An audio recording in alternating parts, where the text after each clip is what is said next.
Hi friends, नमस्कार। संध्या रोषे channel को आपण समस्त को बहुत बहुत स्वागत।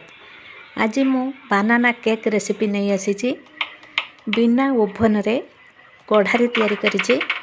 अंडा देना ही बहुत सुंदर स्पंजी नरम आ स्वादिष्ट होइचे।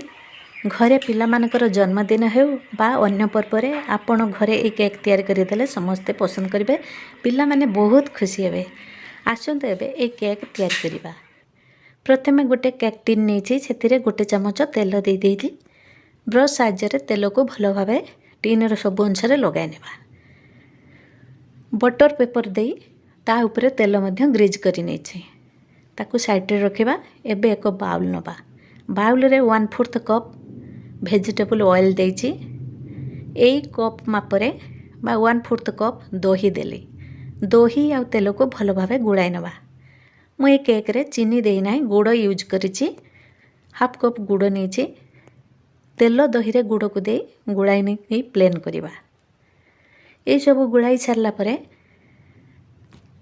मु 3टी कदली ए केक पई नहीं कदली को चुपा छड़ाई नहीं मिक्सचर जार रे दवा। तार एक पेस्ट तैयारी करिबा। पेस्ट को मध्य माप करी नहीं 1/4 कप तेल दही गुड़ गुड़ाई रखी जो बाउल रे कदलीर पेस्ट को दे गुड़ाइबा। गोटे चमच भानिला एसेंस नहीं भानिला एसेंस केक रे देले केक रो स्वाद आ वासना बहुत भल लगता है। पिला माने बहुत खुशी रे खाइबे। ए सब को भल भाव गुड़ाई बेटर आमर तैयारी हो जाए। एबे मेन इंग्रेडिएंट्स गोटे कप मैदा दवा। मैदा को मु आगे चलाई नहीं थी।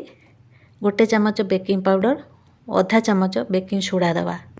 मैदा बेकिंग पाउडर बेकिंग सोडा को भल भाव गुड़ाई बेटर तैयारी करिबा। बेटर टिके मोटा अच्छी। ये मोटा बेटर रे आमे क्षीर दे तार बेटर थिकनेस तैयारी करिबा। 1/2 कप क्षीर नहीं अल्प अल्प दे केक बेटर को गुड़ाई नहीं। केक बेटर एबे भल भाव गुड़ा हो जाए। केक माई प्रस्तुत हो जाए। टीन रे आमे आगे तेल मारी रखी एबे से टीन रे केक बेटर को दे दबा। केक बेटर दे सारा पर टीन को आमे हल्का प्रेस करी नवा। टीन रे थिबा एयर बाहरी जीवो। एबे गैस लगाई मीडियम टू हाई फ्लेम रे एक पैन गरम करिबा। गोटे स्टैंड रखिबा। ढाकुणी दे 10 मिनिट फ्री हीट करिबा। आपन को मो वीडियोटी पसंद आसिले लाइक शेयर कमेंट करिवे। मो चैनल आपन नुआ हैतिले सब्सक्राइब करिया भूलिबेनी। 10 मिनिट पर ढाकुणी बाहर करि दे केक टिन को बसाई दबा। 20 ରୁ 30 मिनिट पर्यंत ढाकुणी दे 30 मिनिट पर ढाकुणी बाहर कर देखिबा। आमर केक बढ़िया सुंदर फुली जाइए। कलर भी आसी जाइए। टूथपिन मारी देखिबा केक भल भाव सिझी जाइए। केक प्रस्तुत हो जाइए। एबे ताकू बाहर करी ठंडा करी नवा। टीन ठंडा हला परे केक टिन लो चारिपटे चाकू बुलाई एक प्लेट ऊपर को बाहर करी नवा। बटर पेपर बाहर कर दवा। बढ़िया सुंदर स्पंजी होइची नरम होइची। देखिबा को बहुत सुंदर होइची। चाकू साहाय्य रे केक को आमे काटी दवा। केक केडे सुंदर जालीदार होइची बहुत सॉफ्ट होइची।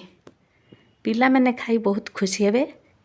घरे आमे भलरे स्वादिष्ट केक तैयारी कले समस्ते पसंद करिवे। आउ एक नुआ वीडियो नहीं आसिले आपन सहित मोर साक्षात हेबो। से पर्यंत रहिली। धन्यवाद।